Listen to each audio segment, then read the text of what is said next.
जो वर्तमान मिला है उसे जी लिया जाए, क्योंकि जीवन में जो श्वास गुजर गई वो दोबारा नहीं आती, जो समय चला गया वो दोबारा नहीं आता।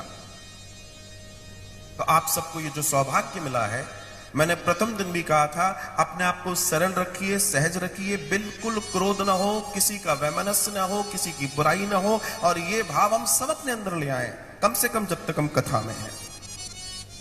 आप तय मान के चलिएगा, आपको उसका प्रभाव मिलेगा, उसका प्रभाव आप महसूस करेंगे, आपको स्वयं महसूस होगा। समस्या यह है कि आज धर्म के भी दो दर्शन हो गए हैं, एक मनोरंजन, और पहले वास्तव में क्या था? आत्मरंजन। धर्म किस चीज के लिए था? आत्मरंजन के लिए, स्वयं को जानने के लिए धर्म था। लेकिन आज वो भी कहीं ना कहीं लोगों ने अपने मनोरंजन का साधन बना लिया है। मैं चाहता हूं वापस लौटें, धर्म मनोरंजन के लिए नहीं है, धर्म आत्मरंजन के लिए है, स्वयं को जानने के लिए है, अपनी आत्मा को बल देने के लिए है। जब आत्मा बली होगी तो वो परमात्मा से मिलेगी, अर्थात उसका मिलन जहां होना है वो होगा। बाहर जैसे धूप है, यहां 20-25 घड़ों में पानी भर के रख दिया जाए, समझिएगा, 20-25 घड़ों में पानी भर के रख दें तो आप देखेंगे प्रत्येक घड़े में आपको सूर्य दिखाई देगा। झांक के देखेंगे तो सूर्य का प्रतिबिंब दिखाई देगा, हर घड़े में सूर्य का प्रतिबिंब दिखाई देगा, मतलब हर घड़े में सूर्य दिखाई देगा।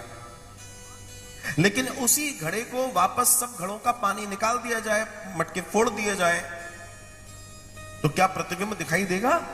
नहीं देगा, क्योंकि वो फूट गया। अब बताइए कि वो जो प्रतिबिंब जो दिखाई नहीं दे रहा वो गया कहां? जो प्रतिबिंब हमें दिख रहा था, अब जब गड़े फोड़ दिए गए, पानी निकल गया, तो वो प्रतिबिंब कहां गया? वापस उसमें ही लीन हो गया, मिल गया, जहां से वो आ रहा था, सूर्य से आ रहा था, सूर्य में चला गया। इसका मतलब हम और आप भी शरीर रूपी कच्चे घड़े में आत्मा के रूप में विराजमान हैं।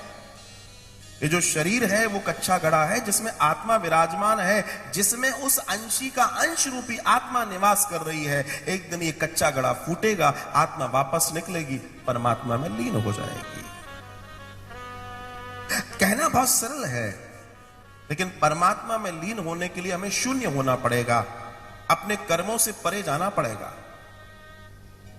आपको यह बताया गया, अच्छा कर्म करोगे तो सदगति मिलेगी, बुरा कर्म करोगे तो दुर्गति होगी, बताया गया है ना सबको। लेकिन अच्छा कर्म करने से भी यह जरूरी नहीं है कि मुक्ति मिल जाए। जी हां, अच्छा कर्म इस बात का द्योतक नहीं है कि आपको मुक्ति मिल जाए, और बुरा कर्म भी इस बात का नहीं है। तो मुक्ति कैसे मिलेगी? तो दर्शन आता है कि एक पक्षी को अगर आप लोहे के पिंजरे में बंद कर दें या फिर सोने के पिंजरे में बंद कर दें, आप किसी भी पिंजरे में बंद कर दीजिए, वो बंद तो रहेगा, वो बंद ही रहेगा, वो बंद ही रहेगा।